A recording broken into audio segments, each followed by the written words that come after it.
Mesdames, Messieurs, amis internautes, bonjour. Il est considéré comme l'un des meilleurs humoristes de sa génération en Afrique francophone. Et si vous voulez savoir ce qui se passe dans la tête de Wallace, rendez-vous ce 27 novembre 2021 au Radisson Blu à Abidjan. Pour parler donc de cet événement, nous recevrons Wallace.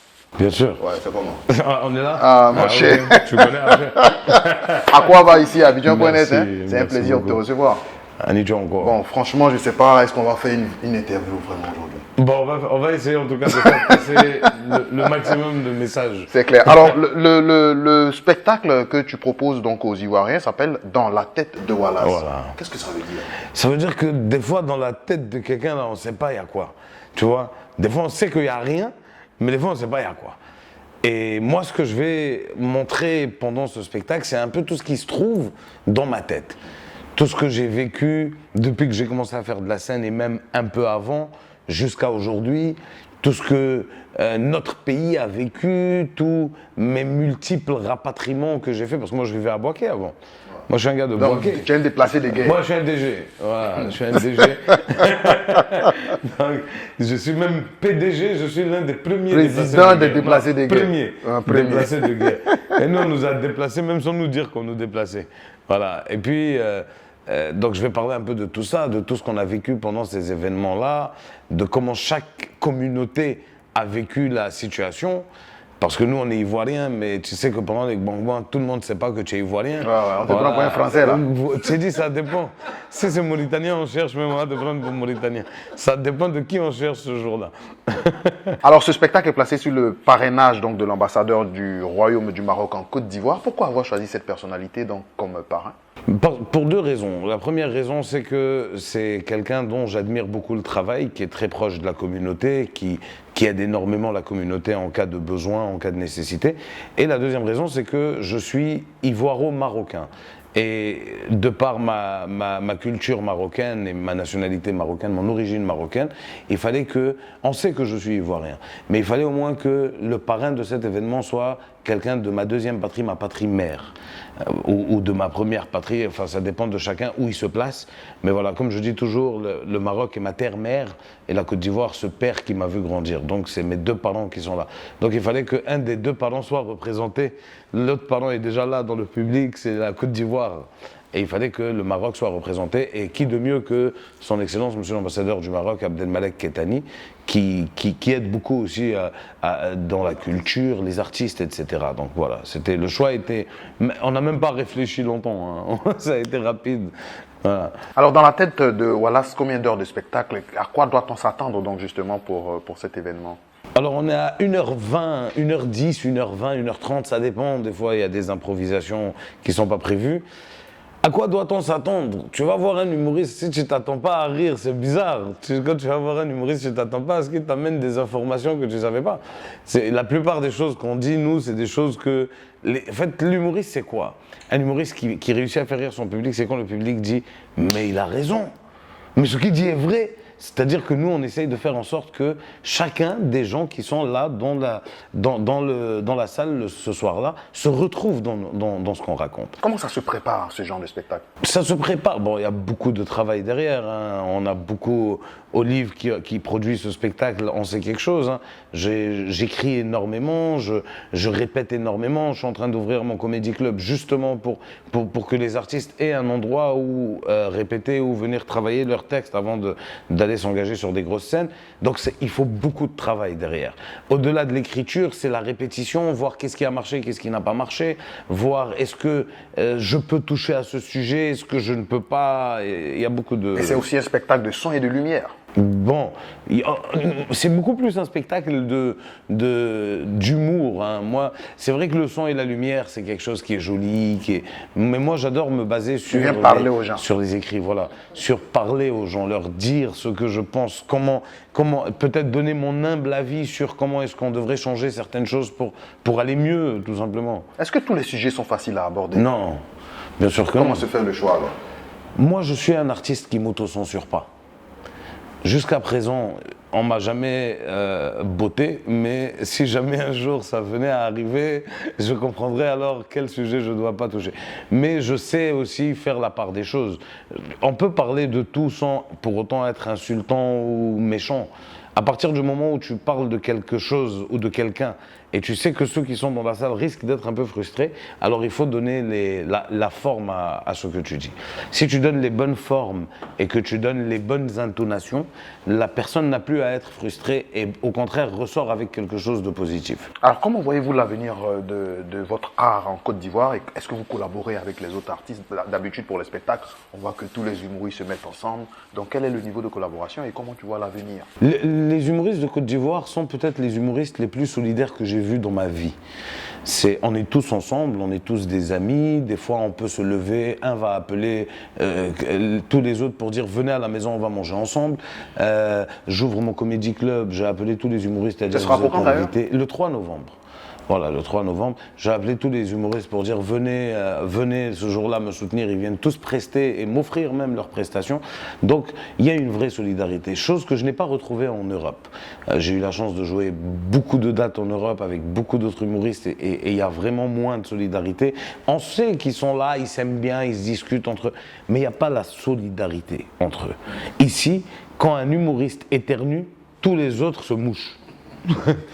Alors, on sait également que Wallace est très présent sur les réseaux sociaux, sur Internet. Pourquoi et en quoi est-ce que donc cet outil contribue à la promotion de votre art?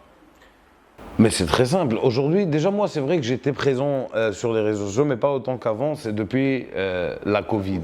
Voilà, c'est comme je t'ai entendu dire la Covid. Sinon, moi, j'ai toujours dit le Covid. C'est même Covid là.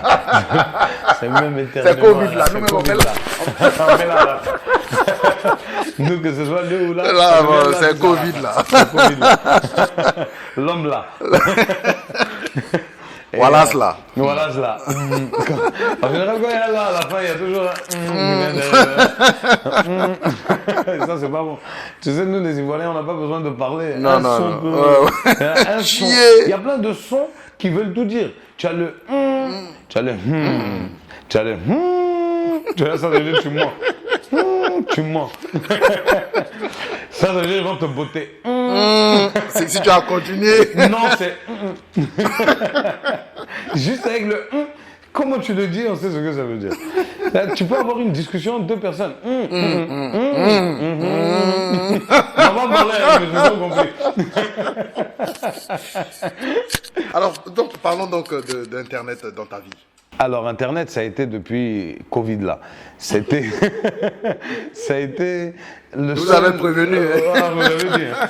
Ça a été le seul outil qui me permettait de rester proche de mes partenaires. Moi, j'appelle pas ça des followers, comme les choses disent, les fans, tout ça. Non, moi, j'appelle ça des partenaires parce que c'est eux qui font qu'on est inspiré, c'est eux qui nous soutiennent, qui nous poussent à continuer ce qu'on fait, etc. Donc, moi, j'appelle ça des partenaires. Donc pour rester proche de ces partenaires-là que j'ai sur Facebook, j'avais besoin de créer des choses. Et puis il y avait la pandémie qui a fait qu'on ne sortait pas, on n'avait pas le droit de sortir. Donc le temps d'écrire et le temps de réaliser, il était là. Il fallait juste se mettre un peu au travail et pas dormir. Et j'arrivais à sortir pratiquement une vidéo par jour. Hein. Et à chaque fois, ça va parler de quelque chose, la pandémie. Et puis je me suis rendu compte que je suis passé de 30 000 vues que je faisais à des 400, 500 000 vues. J'ai dit, ah ouais, au fait, il n'y a pas que moi qui ai rien à foutre dans ma vie. Eux aussi, ils n'ont rien à foutre de leur vie. C'est l'occasion de pouvoir les maintenir.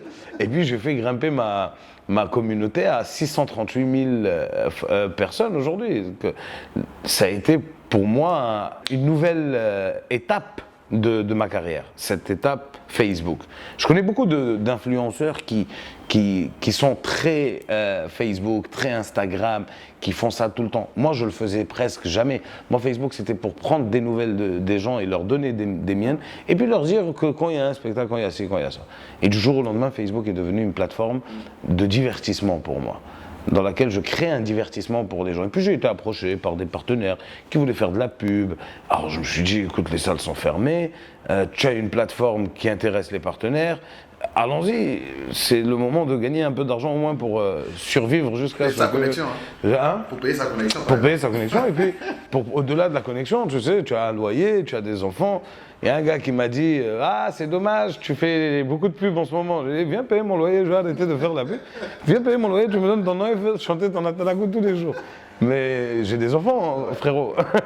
Alors, en tout cas, mesdames, messieurs, à la fin de cette interview, moi, je ne sais toujours pas ce qui se passe dans la tête de Wallace. Je te dis, même moi, je ne sais pas. C'est pas toi qui es arrivé hier, tu vas savoir. Et si vous voulez en savoir davantage, rendez-vous ce 27 novembre au Radisson Blu. Les tickets sont toujours disponibles sur abidjan.net tickets. Alors, on vient même de les mettre en vente. C'est même pas qu'ils sont toujours disponibles, c'est qu'ils sont à peine disponibles. Vous pouvez les retrouver sur abidjan.net tickets. Eh oui, exactement, abidjan.net tickets. Et puis dans les lieux de vente habituels. Hein. Voilà, que tu connais. J'ai vu un code QR sur l'affiche, ah, oui. C'est digital. Hein. Toi aussi, on est en 2021. Bientôt même, on va plus faire affiche, on va faire code QR. Les gens tu scannes, tu vois ce qui se passe. Franchement. En tout cas, on vous invite donc à aller à ce spectacle et puis on va laisser Wallace conclure à sa façon cette interview. Ben, venez au spectacle déjà le 27 et puis... Tu vas me faire une vanne avant de partir. Hein, bien sûr. Dis-moi sur quoi tu veux que je te fasse une vanne. Non, mais moi je sais pas. Il te créer quelque... je vais te raconter, ça c'est une vraie histoire. Ça c'est pas une... Parce que tu sais, en général les humoristes, surtout certains humoristes, on dit il ment. Il ment. Alors que l'humour, c'est pas du mensonge. Si ça fait autant rire, c'est parce que les gens se retrouvent dedans, comme je disais tout à l'heure. Ça veut dire que c'est de la vérité. C'est exactement ça. Quand tu expliques à un gars comment ça se passe avec ta femme et qu'il se dit « donc toutes les femmes sont comme ça », ça le fait rire. Parce qu'il a la même chose à la maison. Tu vois, il savait pas que toutes les femmes disaient « c'est qui Fernand ?» Mais c'est un garçon, bébé. Tu fais quoi? Oui, je pense que j'ai enlevé le A. donc moi, dernièrement, j'ai un ami à moi qui est le champion d'Afrique de rallye, que tu connais sûrement, qui est Gary. Et Gary me dit, voilà, je lui dis, moi, tu sais, moi, mon rêve, ça a toujours été de faire du rallye. Il dit, ah bon, mais ça tombe bien, je suis prêt à réaliser ton rêve. Je dis, bon, moi, je parlais seulement, je n'ai pas dit, je veux faire. Il dit, non, t'inquiète, allons. Et il me met dans une compétition, un vrai championnat, dans laquelle je suis son copilote. Bon, je ne savais pas que copilote aussi avait une vraie tâche. Pour moi, copilote, il a la carte, j'ai la carte et tu lui dis tournez à gauche, tournez à droite, et puis vous parlez dans le micro. Sauf que quand il roulait, pour moi, il roule doucement. Le temps d'arriver sur la piste, c'est les 250-300 km/h. Moi, il ne peut plus regarder la carte. Je regarde ma vie. Il est derrière la route. Il te dit attention, c'est tout ce que je peux te dire. Mais tourner à gauche, fais même pas voir la route. C'est pas moi qui t'ai dit de rouler à 300 km/h. Et donc tout le monde me disait, ça doit quand même être une des plus grosses expériences d'adrénaline que tu as eues dans ta vie. J'ai dit oui, jusqu'à il y a une semaine, où je suis allé au Cameroun et j'ai dû prendre un vol interne pour aller de Yaoundé à Garoua, dans le nord du Cameroun. Et leurs avions sont très jolis dehors, il n'y a rien à dire. Sauf que c'est des avions, moi je ne connais pas. Donc on arrive, d'abord l'escalator qui mène à l'avion, et une femme qui met son pied, l'escalator tombe. Je dis, Allah, c'est dans ça là, nous on va monter. La go dit, attends, et elle remet l'escalator en place. Je dis, ça là c'est bizarre. On est monté, on est dans l'avion, bien sûr tout le monde discute, moi je prie, parce que je me dis peut-être je ne vais plus revoir mes enfants. Tu vois, il faut que... J'ai dit, je parle à Dieu dans mon cœur, ils sont encore petits. Je vais les voir, ils vont grandir un peu, après tu me prends, mais attends, pas aujourd'hui. Et puis dans prière, ça là, il ne sait pas si Dieu ne m'a pas entendu, voilà, turbulence qui a commencé. Il dit, hé, Allah, il t'a fait quoi? Il t'a parlé, non? J'ai fini de te parler, il t'a expliqué mon problème. Ça bouge. Le pilote aussi prend le micro pour nous dire qu'on traverse une zone de turbulence. Sinon, nous, on avait remarqué, on est derrière et puis ça bouge. On sait que ce n'est pas Dodan, c'est turbulence. Donc, on traverse une zone de turbulence là. L'avion a fait, tu connais quand l'avion fait comme s'il veut tomber. Le pilote lui-même, il a fait, hey, c'est quoi ça? Non, c'est gâté derrière. Et chacun appelle son Dieu. Que des parachutes. Chacun appelle son Dieu. Jéhovah était là, Allah était là, Jésus était là, Dieu, tout le monde était là. En plus, vous êtes en l'air, donc c'est pas loin. Tu vas faire quoi? Trou d'air. Il y a un gars qui dit pourquoi ça bouge? On dit c'est trou d'air. Il dit tu vois comment ils ne veulent pas laisser Paul Le Bihan travailler. Je dis il y a quoi? Il a fait quoi encore dans ça? Il dit mais il n'a même pas fini de fermer les trous en bas. Ils ont déjà gâté la route en haut. Là, j'ai dit à Dieu vraiment là, fais ce que tu veux. Il comprend. Bon, vers là, on se quitte sur cette blague. Ah, c'est pas une blague, hein, c'est ce que je t'ai dit là. C'est pas vrai. Ah, c'est pas vrai. Tu vois ta gamme. On se donne rendez-vous le 27 au Radisson Blu à partir de 19h. Mais l'heure, il faut bien préciser, tu connais les... C'est 19h TTC. Ça veut dire qu'il ne faut pas, les gens vont penser que c'est hors taxe. Ils vont rajouter. 19,00. Non, c'est ça qui est TTC là. Toute taxe comprise. Voilà. Ben allez, venez soutenir Wallace pour comprendre ce qui se passe dans sa tête. Hein, et puis surtout pour l'ouverture de Wallace Comedy Club. Exactement. C'est le musical comedy, ça s'appelle. Mais on va appeler ça Wallace Comedy Club, pourquoi pas. Le 3 novembre, donc c'est le musical comedy, c'est en zone 4 et c'est rue Paul Langevin. C'est ce qui s'appelait à l'époque le musical et qui appartenait à paix à son âme Désiré Gado, qui faisait le jazz là-bas. Donc ce club de jazz va devenir aujourd'hui un comedy club. Merci Wallace d'être passé. On se donne rendez-vous ce 27 novembre. Merci beaucoup.